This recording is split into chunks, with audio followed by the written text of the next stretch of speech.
நம்ம தமிழர்கள் அந்த காலத்தில் உண்மையாகவே மாசாக தாங்க இருந்திருக்காங்க. உதாரணத்துக்கு ஏதாச்சும் ஒரு பேர் வச்சா கூட சும்மாலாம் வைக்கிறதுல ஒரு காரணத்தோடு தான் பேர் வைக்கிறாங்க.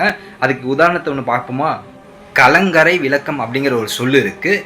கலங்கரை விளக்கம்னா இப்போ நம்ம பீச்சில் பார்ப்போம் லைட் ஹவுஸு, அதுக்கு பேர் தான் கலங்கரை விளக்கம்.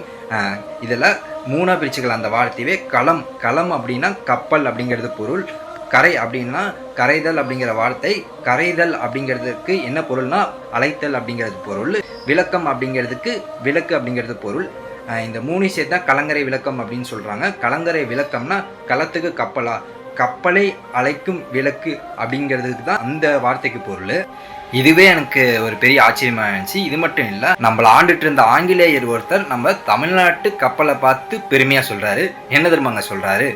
எங்களோட கப்பலாக இருந்தால், அதாவது ஆங்கிலேயர் சொல்கிறாரு, எங்களோட கப்பலாக இருந்தால் கண்டிப்பாக 12 வருஷத்துக்கு ஒரு டைம் பழுது பார்த்தே ஆகணும், அதாவது ரிப்பேர் செஞ்சே ஆகணும். ஆனால் தமிழர்களான நீங்கள் உங்களோட கப்பல் இருக்குல்ல, 50 வருஷம் ஆனாலும் கூட பரவாயில்ல, உங்கள் கப்பல் எதுவுமே ஆகாது, அப்படியே இருக்கும் அப்படிங்கிறத அந்த ஆங்கிலேயர் சொல்லியிருக்காரு. ப்ளஸ் இத்தாலி நாட்டு அறிஞர் மார்க்கோ போலோ நம்ம தமிழர்கள் செய்யும் அந்த கப்பல் செய்யும் முறை இருக்குல்ல, அதை பார்த்து அவர் வியந்திருக்காரு. அப்பேற்பட்ட பெருமையுடைய நம்ம தமிழ் மொழியை நம்ம போற்றுவோம் மற்றும் பாதுகாப்போம்.